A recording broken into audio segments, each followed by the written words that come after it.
안녕하세요. 경매박사 한창훈입니다. 제주도에서 한 달 살아보기가 유행인데요. 오늘은 제주도에서 낙찰받은 사례를 가지고서 강의를 진행해 볼까 합니다. 여기가 어디냐면 제주시 우도면 연평리라고 해서 우도는 제주도의 섬 속의 섬이라고 불리는 곳입니다. 보시면은 두 개 층으로 되어 있는데 1층은 근생 건물로 해가지고 식당과 사무실로 되어 있고 2층은 탁구장 등 기타 공간, 강당으로 운영되고 있었습니다.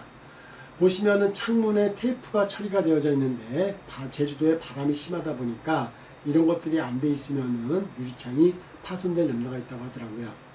지붕도 봤더니 지붕도 굉장히 관리가 좀 덜 된 상태에서 전체적으로 봤을 때는 폐가 분위기가 나는 물건이었습니다. 정원도 이렇게 풀이 많았고 더더욱이 심했던 거는 정원 한가운데 이렇게 큰 연못이 있는데 이것이 연못이 아니고 우물이었답니다. 제주도는 물이 귀하다 보니까 곳곳에 이런 우물들이 있는데 긴 나무 작대기를 만들어 가지고 꽂아봤더니 대략 3m에서 5m가 될 정도로 굉장히 수심이 깊었습니다. 그런데 이런 것을 이렇게 낙찰받고 나서 이렇게 펜션으로 바꾸어서 운영을 했습니다. 보시면은 정원이 굉장히 이쁜 펜션인데 이 사건에 대해서 먼저 보고 그리고 진행하도록 하겠습니다. 물건 기본내역을 보겠습니다. 제주시 우도면 연평리 XX 사건이었고 용도는 상가였고 토지 면적은 1404평, 건물 면적은 161평, 입찰 날짜는 2010년 3월이었습니다. 감정 가격은 5억 9천만 원이었고 최저 가격은 2억. 그래서 낙찰을 얼마 받았냐면 2억 6,500만 원을 받았는데 당시 3명이 입찰에 참가해가지고 감정가 대비 45%의 거의 토지 가격에 준하는 가격으로만 낙찰을 받았습니다. 보시면은 건물은 2개 동으로 이루어져 있었고 1층 단층으로 이루어진 거는 주택으로 해서 57평이었고 방 6개가 있었습니다. 2층은 또 한 동은 2개 층으로 이루어졌었고 1층 식당과 사무실 52평, 2층 강당으로 해가지고 51평이 있었습니다. 그리고 이렇게 보시면 될 것 같고 제주도 전체 부분 중에서 동쪽에 있고 섬 속의 섬입니다. 우도 관광객이 작년 한 해 100만 명이 넘어갈 정도로 우도는 제주도 여행도 핫하지만 우도도 굉장히 핫한 여행지가 되었습니다. 우리 물건지는 올레길에서 이렇게 우도를 따라서 올레길이 형성되어져 있는데 안쪽에 이렇게 있습니다. 주변에는 전답으로 이루어져 있고 전답 가운데 성처럼 이루어져 있는데 여기가 근생 2층 건물이고 여기가 주택 그리고 별채가 있습니다. 그리고 여기가 연못으로 이루어져 있고요. 정원이 굉장히 예쁘게 되어 있습니다. 이거는 낙찰 받았을 때의 지형도의 모습이고요. 입찰 전에 현장 조사를 통해서 입찰 전에 현장 조사를 어떻게 하냐면 낙찰 받은 후 인수사항이 있는지 없는지를 반드시 보아야 되고요. 이 물건 같은 경우에는 건물의 상태 및 활용 방안이 포인트였습니다. 그리고 아까 말했던 별채에 대해서 법정시상권 및 유치권이 형성되는지를 봐야 되는데 왜 그러냐면 그 별채에 대해서는 등기부상 기재가 되어 있지 않기 때문에 그 물건에 대해서는 제시의 매각 물건으로서 내가 토지를 낙찰받고 나서 그 건물에 대해서 소유권을 가지고 올 수 있느냐 없느냐, 건물을 철거해야 되느냐 말아야 되느냐의 문제를 검토를 해야 됩니다. 그것이 법정시상권 여부의 문제였고 유치권 여부에 대해서는 당시 문건을 갔을 때 유치권을 주장하거나 점유자 이런 것들이 없었기 때문에 시설물에 대해서 유치권을 주장하는 사람은 없었습니다. 하지만 명도의 난이도를 비교해 봤을 때 주택에 열쇠에다가 시건장치를 해놓고서 그 안에 짐이 가득 차 있었기 때문에 명도의 난이도를 고려해 봤을 때는 명도는 굉장히 어렵지 않았나 판단을 했었습니다. 주변 중개물건 시세와 입찰가를 통해서 산정을 해가지고 입찰에 들어갔었는데 저희가 800만원 차이로 낙찰을 받았습니다. 경매 법정을 가시면은 여러분들은 바로 집행해가지고 입찰표를 받아가지고 입찰표를 쓰시면 안 되고 항상 법정 왼쪽에 보시면은 이렇게 공고란이 있습니다. 그러면은 내 사건 번호가 당일날 진행되는지 안 되는지 먼저 확인하시고 진행이 안 된다라고 하시면 바로 가셔야 되는 거지 진행 안 되는 사건에 대해서 혹시라도 변경이 됐거나 이게 잘못되지 않았거나 또는 이런 걸 체크하지 않아 가지고 입찰표를 내고 개찰하는 데까지 시간이 통상 어느 정도 걸리냐면 입찰 마감을 하고 나서 개찰이 이루어지는 데까지가 기본적으로 1시간 반에서 2시간 이상 걸리다 보니까 자기가 진행하지 않는 사건에 입찰을 하게 되면은 그때까지 아무 효과 없이 거기에 앉아 있는 것밖에 안 됩니다. 그래서 내 사건이 진행하지 않는지를 무조건 확인을 해야 되고요. 또 하나는 어렵게 현장 조사와 입찰을 통해 가지고 했는데도 불구하고 입찰 시간을 어겨 가지고 채권가 낙찰자가 됐음에도 불구하고 무효가 되는 사람들도 존재합니다. 그래서 이 마감 시간은 꼭 준수를 해야 되고 이게 법원마다 약간 시간이 다릅니다. 그래서 시간을 반드시 체크하고 적어도 마감 시간 10분 전에는 입찰표를 봉투함에 입찰표 함에 넣어야 됩니다. 그렇게 원칙을 정하시고 하셔야 낙찰을 받아도 무효가 되지 않습니다. 공고란에 보면은 이렇게 기일 변경이 되거나 취하되는 경우가 있는데 기일 변경이 되는 사유는 법원이 하는 경우가 있습니다.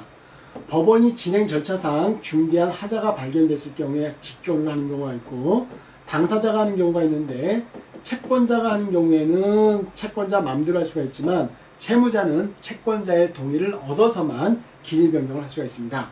그래서 뭐 1개월치 이자라든지 몇 개월치 이자를 주고 채권자의 동의를 받아서 기일 변경을 하는 경우도 있습니다.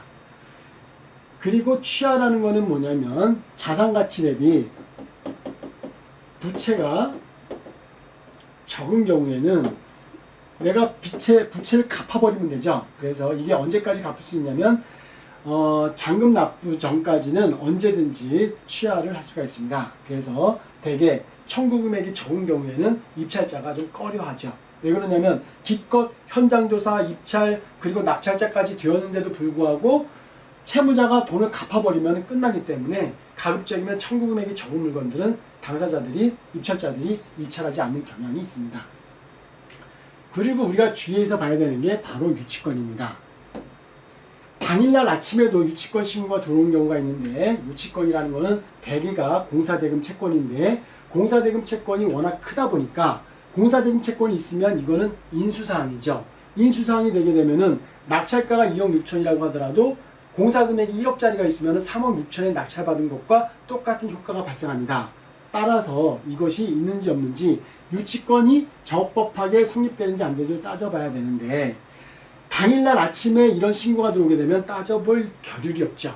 그리고 기본적으로 유치권이라는 것은 공사대금 채권이라서 채권적 효력을 갖는 상대방끼리만 효력을 갖는 권리인데 이렇게 공사대금처럼 큰 금액에 대해서는 물권적 효력을 줍니다. 그래서 배세효가 있어서 누구한테라든지 효력을 인정을 하고 주장을 할 수가 있기 때문에 낙찰자로서는 굉장히 무서운 권리 중에 하나입니다.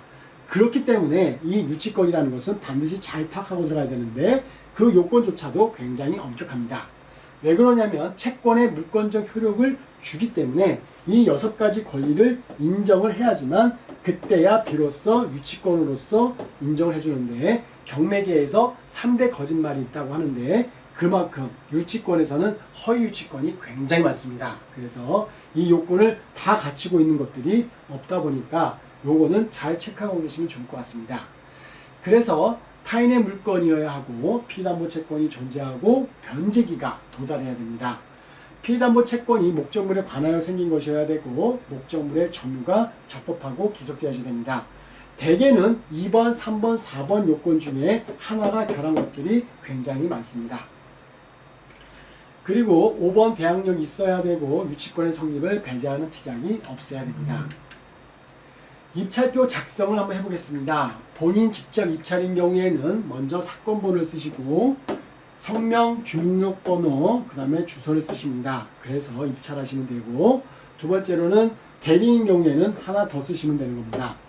그리고 보시면은 제일 중요한 것이 입찰 금액입니다. 입찰 금액인데 금액은 절대 수정하시면 안 됩니다. 수정을 하면 안 되는데 가장 많이 하던 실수가 뭐냐면 2억 6,300만 원을 썼는데 이 6자가 6천만 원이 아무래도 걸리는 겁니다. 그래서 6자를 8자로 고치는 행위를 합니다. 그러면 어떻게 됩니까? 낙찰을 받았다고 하더라도 무효가 됩니다.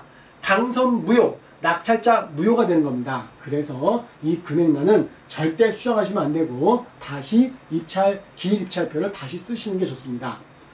또 하나 실수하시는 게 뭐냐면 입찰 보증금은 10% 이상 써야 되는데 시골에 가시면은 2,026만 1,600원인데 600원 이거 아무것도 아니지 않느냐. 그래서 600원은 절사해가지고 본인 스스로 이걸 절사하고 그냥 1,000원만 내시는 그런 경향이 있습니다. 근데 안 됩니다. 단돈 몇백 원이 아니라 1원이라도 최소한 이 보증금 이상 써야지 그 이하로 쓰면 안 되는 거고요.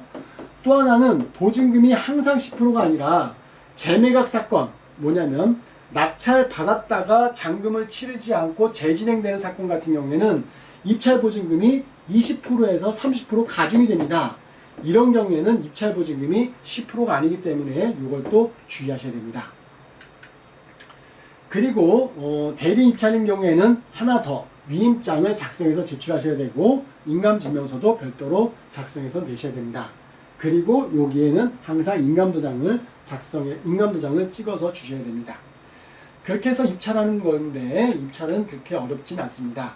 나와 있는 순서대로 또박또박 하면 되는데, 그리고 입찰 큰 봉투, 아까 기입찰표와 입찰 봉투를 또 하나 받게끔 되는데 입찰 봉투에는 입찰자, 대리인 있을 경우에는 대리인, 대리인이 없을 경우에는 안 쓰셔도 됩니다.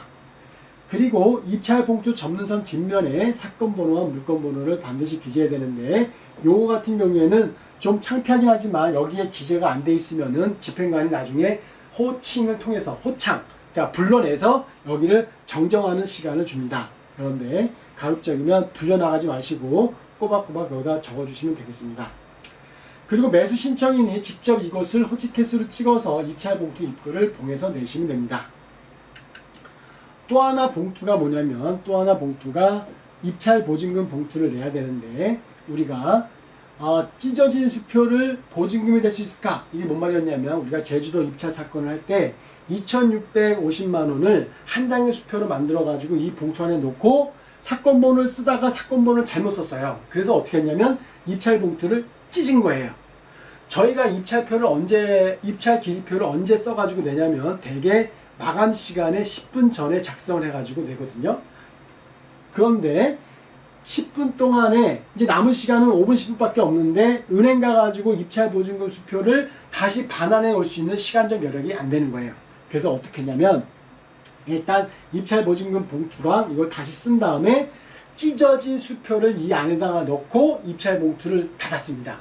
그리고 입찰함에다가 딱 내고 그럼 마감 시간이 딱 됐죠? 그리고 나서 어디에 갔냐면 법원 앞에 있는 문방구를 재빠르게 갔어요. 원래 마감 시간이 되고 나면은 개찰하기 전까지 법원 직원들이 이 입찰 봉투를 추려가지고 사건 번호 순서대로 정리를 합니다. 그리고 개찰이 시작되는데 통상 15분에서 20분 정도의 시간이 소요가 돼요. 그 안에 저희는 재빠르게 가가지고 법원 앞에 가가지고 스카치 테이프를 가지고 왔어요. 뭔 얘기냐면 여기서는 사건 번호라든지 입찰 가액을 수정할 수 없지만 다른 행위는 수정이 되지 않습니까? 그래서 찢어진 수표를 그 테이프를 둘러가지고 그 자리에서 보정을 한 거예요. 그랬더니 집행관님이 그러시는 거야. 입찰표가 법원에 들어올 때는 찢어져 있었고 찢어진 수표는 법적 효력이 없는 거 아니냐. 그래서 2등하고 저희하고 800만 원 차이 났다 그랬잖아요. 그래서 2등한테 차순위 매수 신고를 해라. 차순위 매수 신고는 뭐냐면 최고가 최고가 낙찰가액에서 입찰 보증 금액을 뺀 금액 안에 이 2등 금액이 있으면은 차순위 매수 신고를 할 수가 있어요. 우리하고 800만 원밖에 차이가 안 나기 때문에 이 사람이 차순위 매수 신고를 하게 됐는데 어쨌거나 집행관 말씀하시기로는 뭐냐면 이거를 법원에다가 은행에다가 다시 돌려봤을 때 은행에 이 수표를 줬을 때 은행에서 인정해주고서 다시 반환을 해주면은 유효한 거로 처리가 되고 만약에 은행에서 거부가 되면은 어떻게 하겠다? 너를 무효시키고 차순위 매수 신고한 사람을 낙찰자로 정하겠다라고 한 거예요. 그래서 조금 서운하긴 했는데 어쨌거나 저희가 이 물건을 낙찰을 받았습니다. 수표는요, 현금 같은 경우에는 10,000원짜리건 10,000원짜리건 5,000원짜리건 현금 같은 경우에는 4분의 3 이상만 보존이 되어 있으면은 전액 환불받는 걸로 되어 있는데 수표 같은 경우에는 그런 규정이 없어요. 다만 1년 번호가 손상만 안 되어 있으면은 전액 돌려받을 수가 있습니다. 그래서 거의 뺏길 뻔한 했던 거를 저희가 낙찰을 잘 받았고요. 이제 물건을 다시 한번 보겠습니다. 폐가가 됐던 이 물건 어렵게 받았는데 보시면은 다시 한번 보겠습니다. 1층은 여기는 식당을 운영하고 있었고 여기는 사무실, 2층은 탁구장하고 강당으로 운영하고 있었어요. 계단은 외부 계단을 이용을 했었고 바깥에는 이렇게 정자 같은 게 있었고 수풀이 굉장히 우거져 있었죠. 제주도도 우도도 그렇지만 제주도 그렇지만 우도도 돌이 많아서 이렇게 돌로다가 바로 돌담을 채워놨습니다.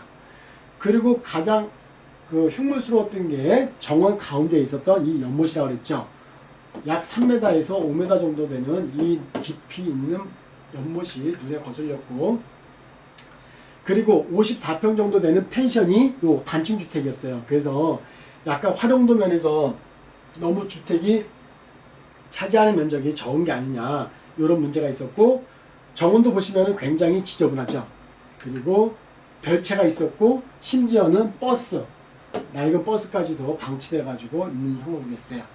그 저 멀리 우도봉이 보이고요. 그리고 저 멀리 보이는 것이 태평양입니다. 바로 바다가 집 안에서 그리고 내려다 보이죠. 계단이고 여기가 강당의 모습입니다. 그럼 나무 판자 밑으로 보면 이게 구멍이 나 있죠. 이게 구멍이에요. 그래서 판자를 밟으면 판자가 푹푹 꺼질 정도로 다 삭았어요. 그리고 정자와 돌담의 모습이었고, 그리고 안에 주택 안에 시건장치를 해놓고서 안에 채워져 있었던 물건들입니다. 이분이 우도에서 원주민이에요. 그러다 보니까 각종 희귀한 것들을 다 모으셨어. 이게 진짜 차로다가 몇 차가 될 정도로 가득 찬 거예요. 그래서 나중에 이분이 명도비를 주시면서 이 물건까지 같이 사드렸어요. 그래서 이거를 여기다가 전시를 했는데, 심지어는 우도 박물관에서 가지고 있는 것보다도 더 많은 물건들이 있었어요. 그래서 여기에 전시를 하게 됩니다. 지금은 이곳이 주인이 바뀌어가지고 물론 처음서부터 이렇게 만들었긴 했는데 지금은 운영하시는 분이 따로 별도로 있습니다. 그래서 우도피아 펜션이라고 해가지고 운영을 하고 계시는데, 이렇게 1층은 카페로, 그리고 여기는 사무실로, 여기는 강당으로 이렇게 운영을 하고 있습니다. 건물이 굉장히 깔끔하고 정원도 굉장히 잘 갖춰져 있죠. 그래서 정원이 굉장히 예쁜 집입니다. 그리고 보시면은 야자수 나무와 산책할 수 있고 앉아서 푹 쉴 수 있는, 그렇게 힐링할 수 있는 공간들을 제공하고 있고요. 뭐 이쪽 그쪽에서는 바베큐 파티 할 수 있는 곳도 있고요. 여러 가지. 이 나무 한 그루가 2천만 원이었습니다. 그래서 굉장히 했었고, 가장 핫한 게 뭐였냐면 이겁니다. 아까 그 연못 같은 그 우물이 있었지 않습니까? 그 3m, 5m 되는 거를 전부 퍼내가지고 어떻게 했냐면, 이렇게 사람이 쉽게 들어가서 할 수 있을 정도로 이거를 다 까버리고 친환경적으로 사람이 거닐어서 할 수 있을 정도로 이렇게 그런 공간으로 만들어 놨습니다. 그래서 두려움이 없이 굉장히 좀 핫한 곳으로 이렇게 만들어 놨습니다. 그래서 정원이 그냥 연못으로 보면 되겠죠. 예, 조그만 연못. 그래서 이렇게 굉장히 예쁘게 갖춰져 있고, 주변을 보시면 이렇게 전답으로 되어 있죠. 그래서 우리 물건지만 이렇게 도드라져서 보입니다. 그래서 굉장히 핫하게 보이는데, 더 중요한 거는 밤이 되면 이렇게 멋있습니다. 조명이 굉장히 예쁘게 설치가 많이 되어 있는데, 보시면 야경이 밤이 되면서 이렇게 야경과 이런 것들이 굉장히 어우러져 가지고 예쁜데, 이렇게 해당 물건의 평가에 대해서 다시 한번 보겠습니다. 제주도 섬 속의 섬 우도에 별장 또는 펜션 만들기로서 진행을 해봤고, 제주도 관광객의 증가가 연 100만 명을 초과해서 굉장히 핫한 곳으로 되어 있습니다. 강당과 카페, 우도 박물관보다 높은 수준의 골동품 자료들이 있어서 여러 가지가 좋았고, 이 물건을 낙찰받았던 분은 쇼룸을 통한 비즈니스 모델을 우사하시는 분이었는데, 이분이 해외에 여행을 굉장히 많이 다니신 분이에요. 그리고 이분이 어떤 일 하시는 분이냐면 조명가게 사장님이셨어. 그래서 밤에 이렇게 조명을 쏴가지고 비춰서 이렇게 이런 모습을 만들어내는 회사였어요. 그래서 자기 고객을 이 펜션에 와서 하룻밤만 묵게 해도 별도의 행위 없이도 이렇게 멋있는 연거를 연출할 수가 있기 때문에 이 조명을 판매도 하고, 그리고 낚시도 좋아하셔가지고 펜션이나 주택으로서 별장으로서도 쓰실 생각이 있었어요. 그래서 여러 가지로 우도 물건은 굉장히 우리한테 저한테 10년 정도 됐는데 굉장히 제주도에서 2, 3개월 이상 여행과 물건 조사와 투어를 같이 했던 좋은 추억이 남겨져 있는 물건입니다. 그리고 지금도 이 펜션은 운영되고 있습니다. 여러분들도 이 펜션에 꼭 놀러가 보시기 바랍니다. 우도의 명물, 제주도의 명물입니다. 이것으로 오늘 강의를 마치고 다음 주에 뵙겠습니다.